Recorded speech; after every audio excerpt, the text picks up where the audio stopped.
I never thought a children's lemonade stand would lead to the most satisfying legal victory of my career, but Karen Martinez had a way of turning the simplest situations into declarations of war.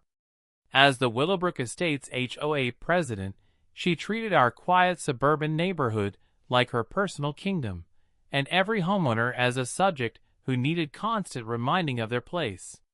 It started on a perfect Saturday morning in June, when my 8-year-old daughter Emma decided she wanted to earn money for a new bike.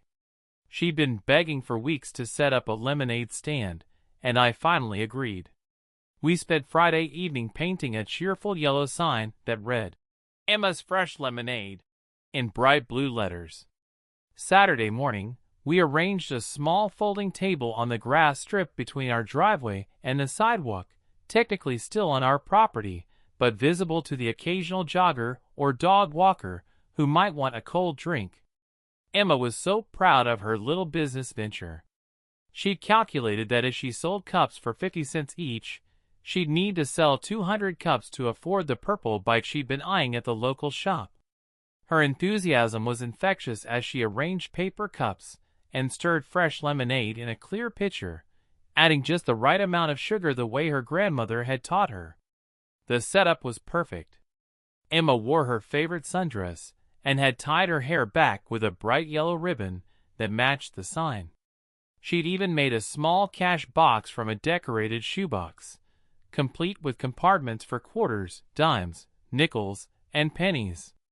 The whole operation screamed innocent childhood entrepreneurship. That's when Karen appeared, marching across the street from her pristine colonial house, with her clipboard clutched against her chest like a shield. I recognized the walk before I even saw her face. It was the same purposeful stride she used during HOA meetings when she was about to cite some obscure regulation that would ruin everyone's weekend plans. "Excuse me," she called out in that sharp tone that could cut through steel, "but I don't see a permit for this commercial operation on HOA property." I looked up from where I was helping Emma arrange napkins. "Good morning, Karen. This isn't HOA property. We're on our own grass strip, well within our property boundaries." Karen's eyes narrowed as she consulted her clipboard. At 52, she had the appearance of someone who'd spent years perfecting the art of finding fault with everything around her. Her gray hair was pulled back in a severe bun that seemed to stretch her face into a permanent expression of disapproval. She wore pressed khakis and a polo shirt with the HOA logo embroidered on the chest, as if she were perpetually on duty. According to Section 12.7 of the Willowbrook Estates Covenants, Conditions, and Restrictions, no commercial activity may take place on residential property without prior written approval from the Architectural Review Committee, she announced, reading directly from her papers. This includes, but is not limited to, garage sales, lawn services, and temporary retail establishments. I couldn't believe what I was hearing. This woman was seriously trying to shut down a child's lemonade stand with HOA regulations. Emma looked confused and a little scared, clutching her small pitcher with both hands. "Karen, she's 8 years old selling lemonade for 50 cents a cup. I hardly think that qualifies as a commercial retail establishment," I replied, keeping my voice level despite my growing irritation. "The age of the proprietor is irrelevant," Karen snapped back. "Rules are rules, and they exist to maintain property values and neighborhood standards. If we allow one unauthorized commercial venture, where does it end? Next, we'll have food trucks and flea markets." I glanced at Emma, who was starting to tear up. Her excited morning was crumbling because of this woman's need to control every aspect of our neighborhood. "Look, Karen, can't we just let this slide? It's one little girl trying to earn money for a bicycle." "Absolutely not.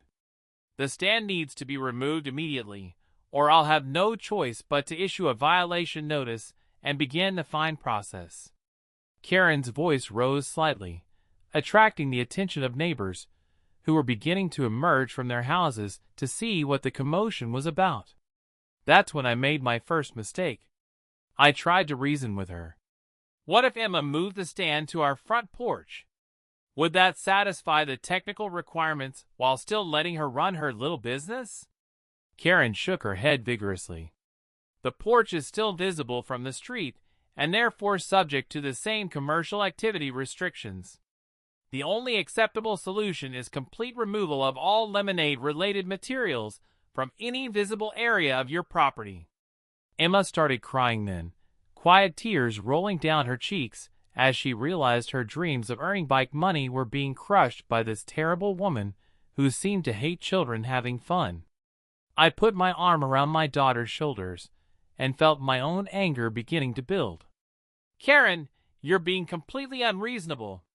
This is a harmless childhood activity that's been happening in neighborhoods across America for generations.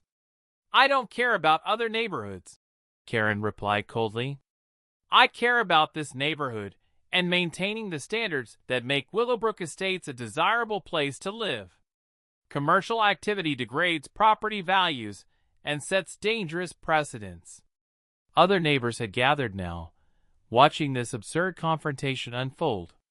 The Hendersons from next door looked appalled, and I could see Mrs. Chen shaking her head in disbelief from across the street.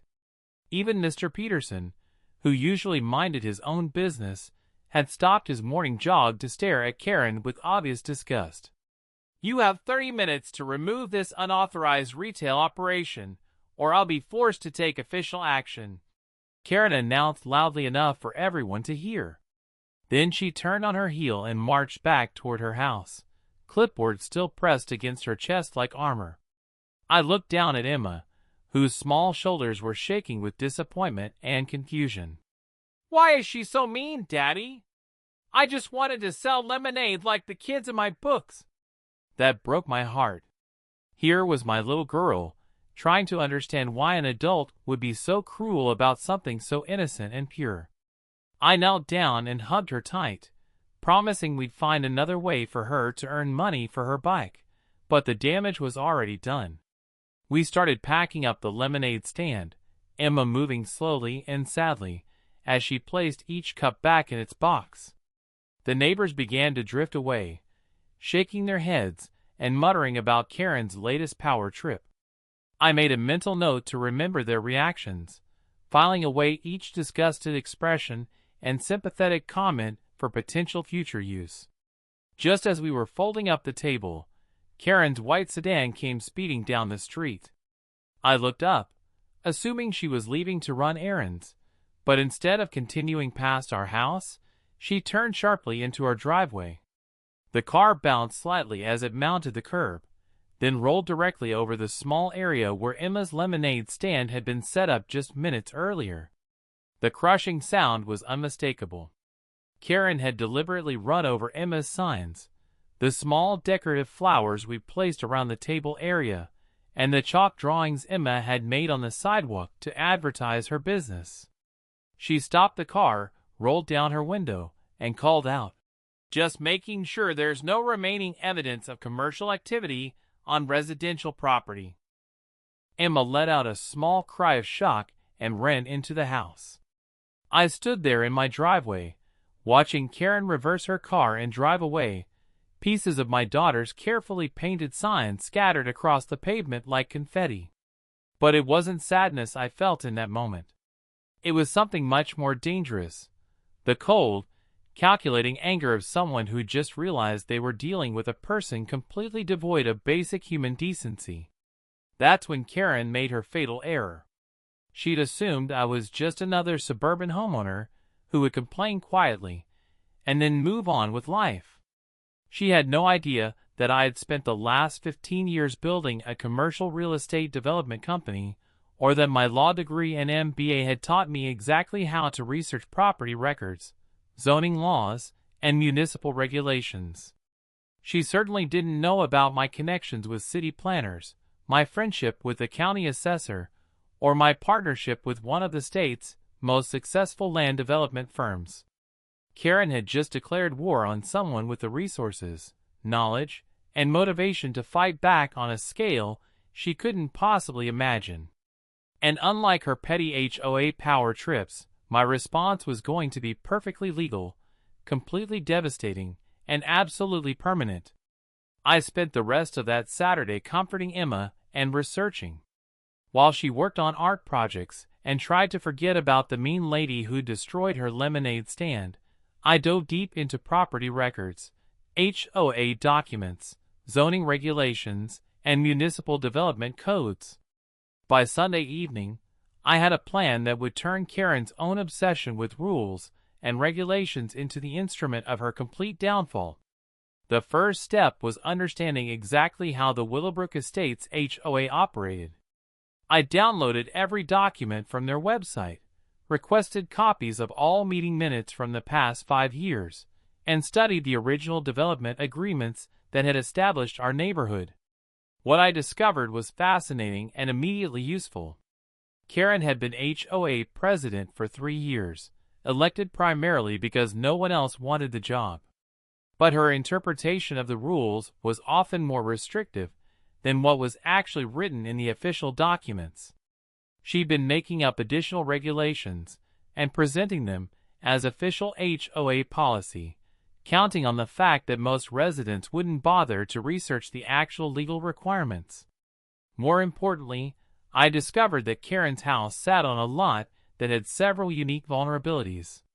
When Willowbrook Estates was originally developed, her property had been part of a larger parcel that was divided awkwardly to maximize the number of lots.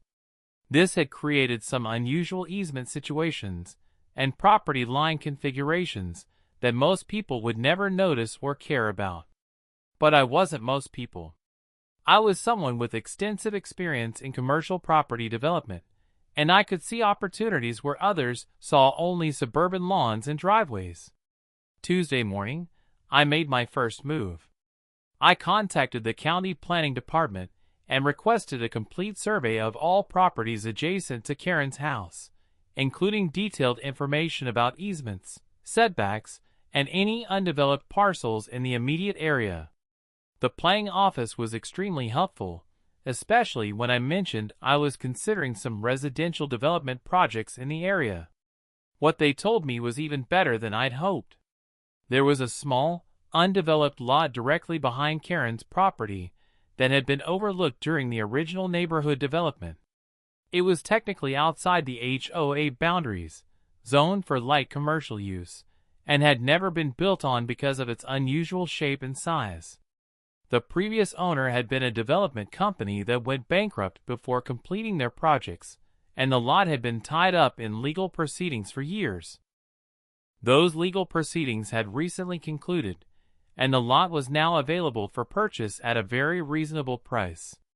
More importantly, because of the way the original easements had been drawn, this small commercial lot had access rights that would allow its owner to significantly impact the properties around it. I spent Wednesday morning meeting with the county assessor, the zoning board chairman, and a surveyor who specialized in commercial property boundaries. By Wednesday afternoon, I'd submitted an offer to purchase the lot, along with preliminary development plans that would require several environmental and traffic impact studies. Thursday morning, Karen appeared at my front door with another clipboard and an official-looking letter. "I'm here to follow up on the commercial activity violation from Saturday," she announced when I opened the door. "Since you failed to properly respond to the initial warning, I'm delivering this formal violation notice." I accepted the letter and glanced at it briefly. "Thanks, Karen. I'll be sure to give this the attention it deserves. The fine structure begins at $50 per day until the violation is resolved," she continued, clearly enjoying her moment of authority. "Additionally, this violation will be noted in your homeowner file and may impact your ability to make future modifications to your property." What Karen didn't realize was that I was no longer concerned about HOA violations or my homeowner file.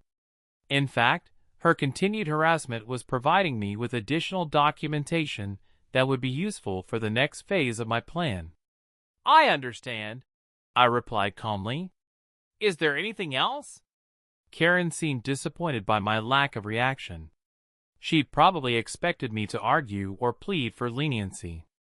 The Architectural Review Committee will be meeting next Tuesday to discuss your violation and determine if additional penalties are warranted," she said, consulting her clipboard again.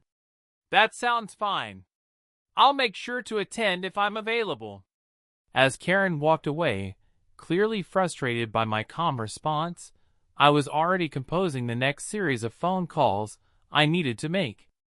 My real estate attorney, my environmental consultant, my traffic engineering firm, and most importantly, my contact at the State Department of Transportation.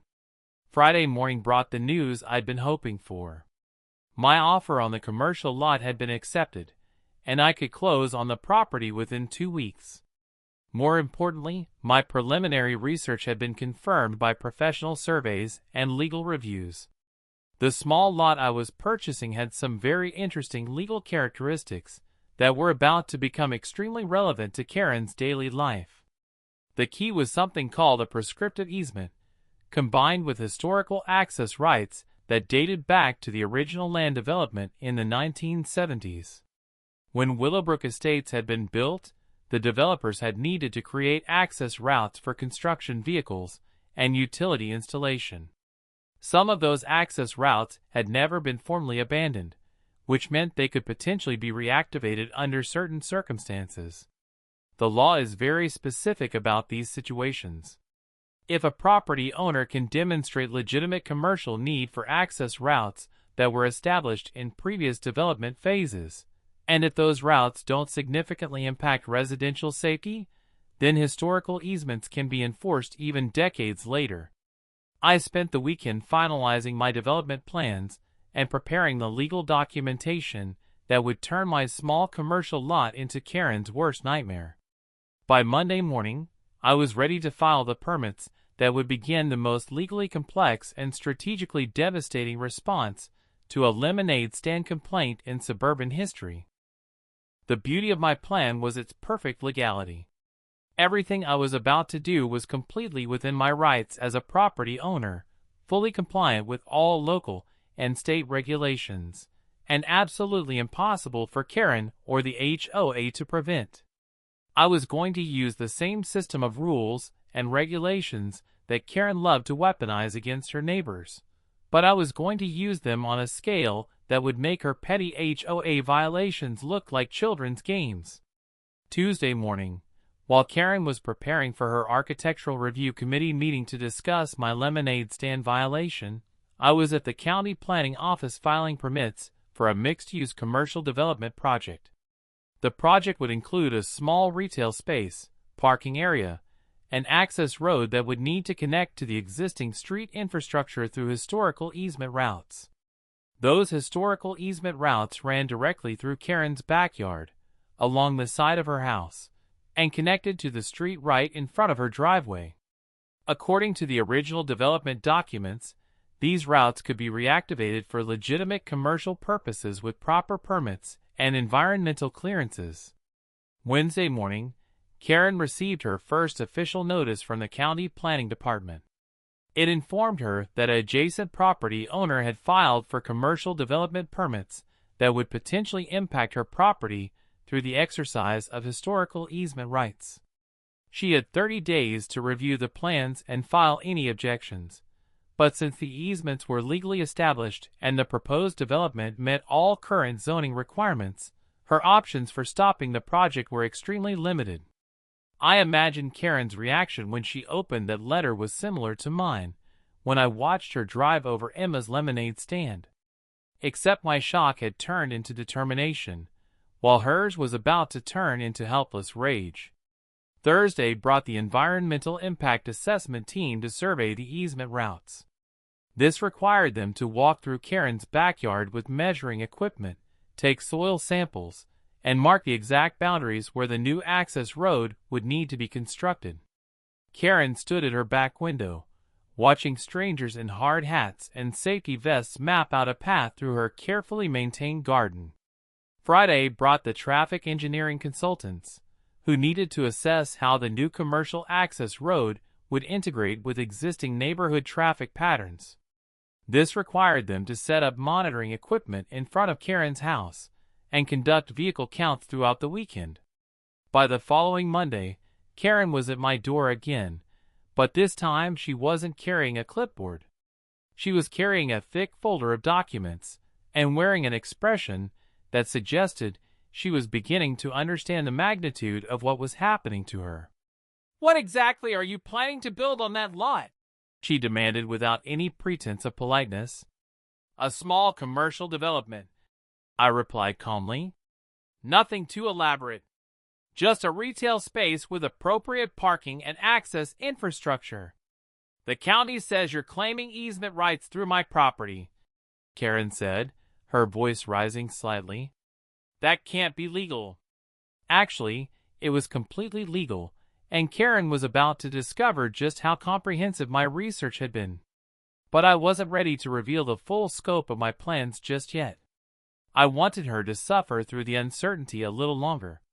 "The easement rights were established when this neighborhood was originally developed," I explained.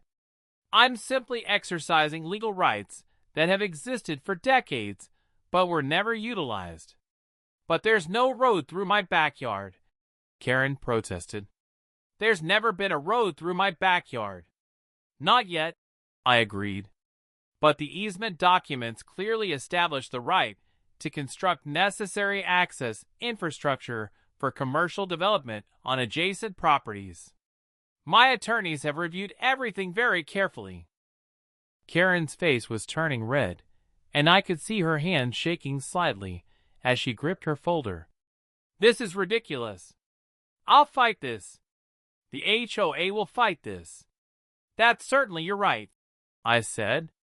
"Though I should mention that my commercial lot is actually outside the HOA boundaries, so your organization doesn't have any authority over my development plans. You'll need to work through the county planning department and the state transportation authority." That was when I saw the first flicker of real fear in Karen's eyes. She was beginning to realize that her little kingdom of HOA rules and neighborhood politics was completely powerless against legitimate commercial development law. Over the following weeks, Karen threw herself into fighting my development project with the same obsessive energy she'd previously devoted to harassing her neighbors about minor HOA violations. She hired her own attorney, attended every county planning meeting, and filed objections with every relevant government office. But commercial property development isn't like HOA politics. You can't simply show up with a clipboard and declare that something violates your personal interpretation of the rules. Everything has to be based on legal precedent, environmental studies, traffic impact assessments, and zoning compliance. Karen was discovering that real legal proceedings require actual expertise, not just the ability to intimidate people with threats of $50 fines. Meanwhile, my project moved forward exactly as planned. The environmental clearances came through without any issues. The traffic impact study confirmed that a small commercial development would actually improve traffic flow in the area by providing an alternative access route. The historical easement rights were validated by 3 different legal reviews.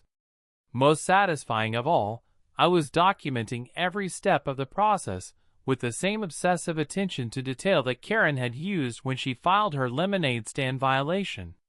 Every permit, every clearance, every legal opinion was carefully organized and filed. But unlike Karen's petty HOA harassment, my documentation represented millions of dollars in legitimate legal proceedings. The real breakthrough came when the State Transportation Department confirmed that my commercial development qualified for small business development incentives, which meant I could access additional funding and expedited permit processing. Suddenly, my small retail project became eligible for infrastructure improvements that would be partially funded by state economic development programs. This changed everything. Instead of a simple access road through Karen's backyard, my project now qualified for a full commercial access corridor with improved lighting, signage, and parking facilities. The state was actually going to help me build a road through Karen's property, and they were going to pay for part of it. Karen's attorney advised her that fighting state-funded infrastructure development was significantly more complicated and expensive than challenging a private commercial project.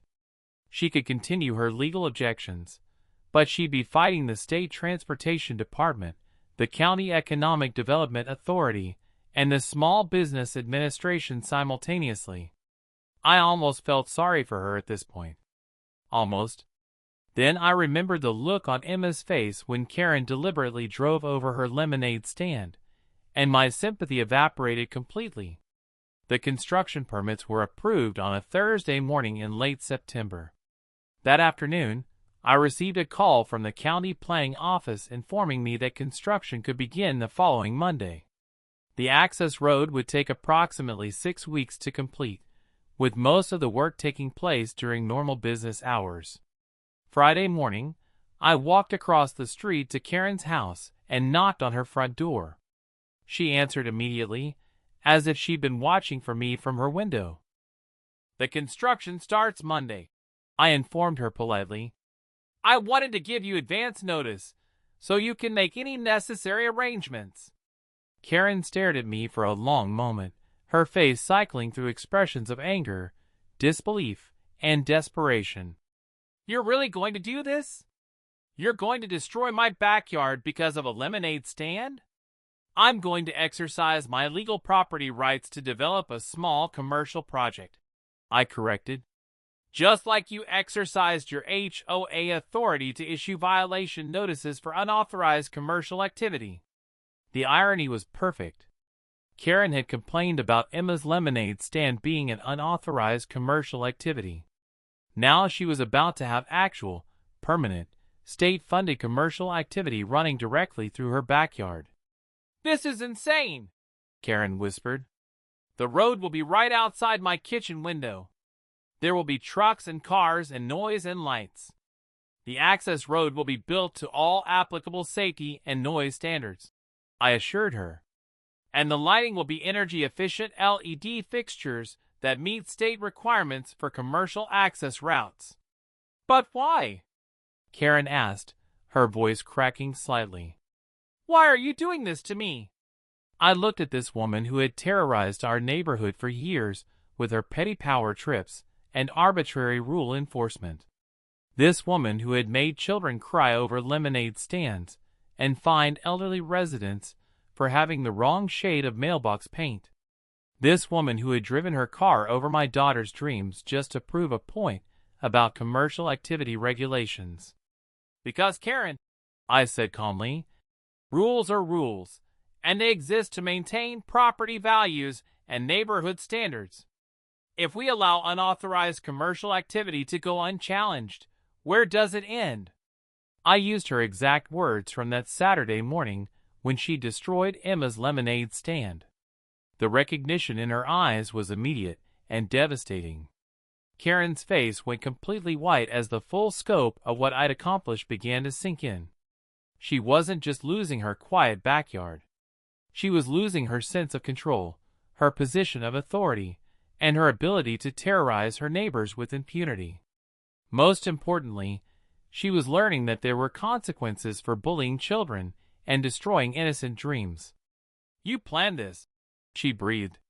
"You planned all of this." "I exercised my rights as a property owner," I replied. "Just like you exercised yours as HOA President." Karen stood there in her doorway, staring at me with a horrified realization that she'd picked a fight with someone who had the resources, knowledge, and determination to respond on a scale she'd never imagined possible.